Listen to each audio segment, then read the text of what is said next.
ओम शांति। तुम पुरुषार्थ करते ही हो कल्प पहले मुआफिक। पुरुषार्थ से पता पड़ जाता है कि माला में कौन कौन आने वाले हैं। अब ये जो हम पुरुषार्थ कर रहे हैं, सारी आत्माएं ये अपने पुरुषार्थ से शो कर देती है कि मैं कौन सी माला का दाना हूं, कि मैं अष्टरत्न हूं, कि मैं 33 करोड़ में आने वाली आत्मा हूं, या मैं 108 का दाना हूं, या मैं 16,000 की माला का दाना हूं। लेकिन हर एक का पुरुषार्थ और उसके किए हुए कर्म ये दर्शा देते हैं कि ये कौन सी आत्मा है। उसका व्यक्तित्व, उसके कर्म, उसकी बोल चाल, रहना सहना करना, अब वो आत्मा को तो पता नहीं है, वो तो सिंपल अपना जीवन जी रही है। लेकिन उसका दृष्टिकोण जो होता है वो जीवन को जीने का अगर बाप समान है तो वो तो नंबर 1 आत्मा ही हुई ना। अब वो जो नंबर 1 आत्मा है उसके अपने पुरुषार्थ से उसको भले बाद में पता पड़े, लेकिन दूसरों को जरूर चित्रण हो जाएगा कि ये कौन सी आत्मा है। यही एक वंडरफुल खेल है। आत्मा है, आत्मा ने कॉस्ट्यूम चेंज किया, शरीर बदली किया, उसके बाद वो कैरेक्टर कैसे प्ले करती है वहां से पता चलता है कि ये हीरो है, हीरोइन है, या यूं ही प्ले करने वाली आत्मा है। उसके अपने कैरेक्टर से शो हो जाता है। उसको भले लास्ट में पता चले अरे तो मैंने तो हीरो पार्ट बजाया है, लेकिन बाकी सबको पता चल जाता है कि ये कौन सी आत्मा है। इसीलिए कहा कि सबको ऐसे धीरे धीरे ये तभी तो पता चलता है कि कौन कौन माला में कहां पे आने वाली आत्मा है। साकार में क्या होता, बाबा माला बनाते थे, बच्चे होते थे तो बाबा माला बनाते थे कि 108 की माला के, इतने बच्चे तो थे ही कि 108 की माला के मोती बनाते हैं। बाबा अभी बनाते थे, कल फिर उनको चेंज करना पड़ता था, फिर बनाते थे, फिर चेंज करना पड़ता था। कारण क्योंकि हर दिन उतार चढ़ाव जो उनका जीवन का पुरुषार्थ, उसको देख के बाबा आज तो सोच रहे कि अरे ये तीसरे चौथे नंबर पे आने वाली आत्मा है, चलो इसको तीसरे चौथे नंबर पे रखता हूं। तो माला ऐसे बनाते थे, फिर देखते 2-4 दिन के बाद उसने अपना रूप ही बदल लिया। अब ये तो आज देखो तो तीसरे चौथे पे है, अब देखो माला से भारी हो गई। कैसे? क्या किसी ने करवाया? नहीं, उसका जैसा अपना पुरुषार्थ था उसके आधार से उसने वायुमंडल में और बाप तक मैसेज पहुंचाया कि क्योंकि ब्रह्मा बाबा को थोड़ा ऐसे दिखाई देता था कि कौन सी आत्मा है ये, वो तो पुरुषार्थ के आधार पर देखते थे, अच्छा ये वाली आत्मा है, तो वो नंबर लगा के वो माला, फिर बाबा ने माला बनानी छोड़ दी कि उतार चढ़ाव, अभी देखो तो कहां, अभी देखो तो कहां। इसीलिए ऐसा हुआ। और बहुत ऐसी वंडरफुल आत्माएं जब बाबा के पास आई तो बाबा को देख के तुरंत एहसास हुआ उनके कर्मों से, उनके बैठने से, उठने से, देखने से, भाषा से, बोल से, उनके करने की एक्टिविटीज से बाबा को एहसास हुआ कि ये 8 रत्नों में आने वाली आत्मा है। तो वो अपने कर्मों से, अपने पुरुषार्थ से शो करती आत्मा कि मैं कौन से माला में कौन से दाना हूं मैं। तो ऐसा कोई ये सोचे कि यारे ये तो सब कुछ कल्प पहले मुआफिक हो रहा है, तो कल्प पहले मुआफिक तो हो रहा है पर याद तो किसी को नहीं है ना। याद तो तब आता है जब हम पुरुषार्थ करते हैं, जब हम कर्म करते हैं।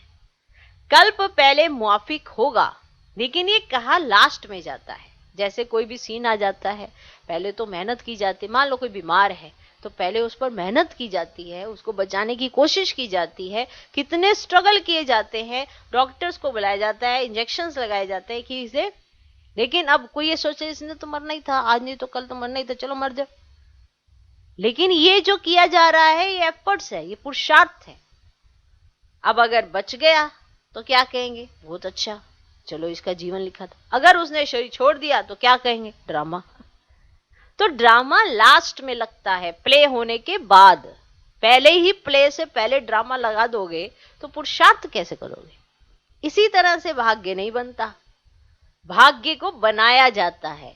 भाग्य कोई ऊपर से लिखा हुआ तो नहीं आता, हमें क्या पता हमने क्या किया है, लेकिन आप अपने आज से देख सकते हो कि आपने पहले क्या किया है, और अपने आज से देख सकते हो कि आपके आगे क्या मिलेगा। बहुत सिंपल सा मेथड है, लेकिन इसमें हम जाते नहीं है क्योंकि अपने आप को दिल शिकस्त करना है। तो ऐसे कह देते हमारे तो भाग्य में ही नहीं है, हमारा तो वही मिलेगा जो कल पहले हुआ है, हमारा तो ड्रामा में ऐसे ही नूंदा हुआ है। अब जिन्होंने नहीं करना वही इन शब्दों का आधार लेते हैं। वहीं से पता चल जाता है कि ये आत्मा अगर भाग्य को ही कोसती रहती है तो भाग्य बनाएगी कैसे। बिना खाना बनाए, बिना खाना खाए तो एनर्जी किसी शरीर को तक नहीं मिलती, तो आत्मा को कैसे प्रारब्ध मिल जाएगी। अगर मुख में खाना या पानी भी डालते हो तो अंदर से आपकी कर्मेंद्रियां उसको सक करती हैं, खाती हैं, च्यू करते हो, पूरा डाइजेस्ट करती हैं, तभी तो आपको एनर्जी मिलती है। अगर सोच लो कि मैंने तो 10 दिन कल पहले खाना खाया ही नहीं था, तो मत खाओ। ड्रामा में तो 10 दिन पहले मेरा था ही नहीं खाना खाना, तो मत खाओ। लेकिन ऐसा तो कोई नहीं करता। जैसे शरीर डिमांड करता है खाने की तो इंसान खाना खा लेता है। तब क्यों नहीं लगाते ड्रामा? तब भी लगा दें कि 1 महीने तक तो हमने ड्रामा प्लान अनुसार कल पहले खाना खाया ही नहीं था, पर ऐसा तो कोई नहीं करता है। ये भी एक आत्मघात हो जाता है। तो कईयों को ये ड्रामा का चैप्टर इसीलिए नहीं क्लियर हो पाता क्योंकि वो पुरुषार्थ करना नहीं चाहते, और जब पुरुषार्थ करेंगे नहीं तो ड्रामा बनाएंगे कैसे, और जब पुरुषार्थ करेंगे तो ड्रामा बनेगा। तब बाद में लास्ट में कहा जाएगा कि ये तो देखो इन्होंने कल्प कल्प की अपनी नूंद कर ली, क्योंकि करी है तो कहेंगे, करी नहीं तो कहे जाएगा कल पहले मुआफिक। तो शब्दों को पकड़ो नहीं, लेकिन भाव को समझने की जब कोशिश करोगे तो परमात्म महावाक्य में हर बात का सॉल्यूशन है, और आपको तुरंत पता चलेगा कि बाबा कहना क्या चाहते हैं, बाबा समझाना क्या चाहते हैं। आज भी हमारे पास बाबा के महावाक्य आते हैं, वरना आज भी बाबा आपको गाइड कर रहे हैं, तो बाबा कहीं गए थोड़े। मुरलियों से आज भी जो भी सर्कमस्टांसेस होते हैं उसके परमान आपके पास सॉल्यूशन आ जाते हैं। तो जीना भी तो है ना उन्हीं सॉल्यूशंस के आधार पर, और आप जियो और फिर देखो प्राप्तियां ही प्राप्तियां। हर दिन नए आपको मिलेगा, हर दिन आपको ऐसा मिलेगा कि परमात्मा महावाक्य मेरे लिए हैं। उस दिन से आपके जीवन का परिवर्तन होगा। ऐसे नहीं सोचो ये रिपीटिशन है। रिपीटिशन किसके लिए? आपको तो परसों तक क्या खाया उसको भी याद नहीं है, वो भी तो रिपीट करते हो, वो भी याद नहीं रहता। तो ये कैसे सोच लेते हो कि ये रिपीटिशन है? तो ऐसा सोच लेना ही बहुत बड़ी भ्रांति है। ये नहीं समझ पाते कि परमात्म प्यार आज दिन तक बरस रहा है। वो है परमात्म मुरलियों से, महावाक्यों से, कि आज भी बाबा गाइड कर रहे हैं कि आपको अपनी मनोस्थिति कैसे बनानी है, अपनी स्थिति कैसे बनानी है, योग कैसे करना है, आत्म अभिमानी कैसे बनना है, क्या क्या प्रॉब्लम्स आती हैं उनको सोल्यूशन कैसे है। आज भी साकार महावाक्य को हो, अव्यक्त महावाक्य को, हर बात का सोल्यूशन तो मुरलियों के अंदर है। तो बाबा तो साथ ही खड़े हैं, बता रहे हैं कि बच्चे ऐसे करो, बच्ची ऐसे करो। अब करना ना करना अब ये हमारे पुरुषार्थ पर निर्भर करता है।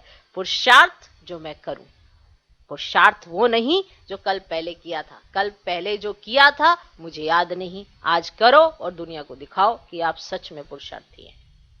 इसे कहा जाता है सच्चा पुरुषार्थी। ओके, ओम शांति।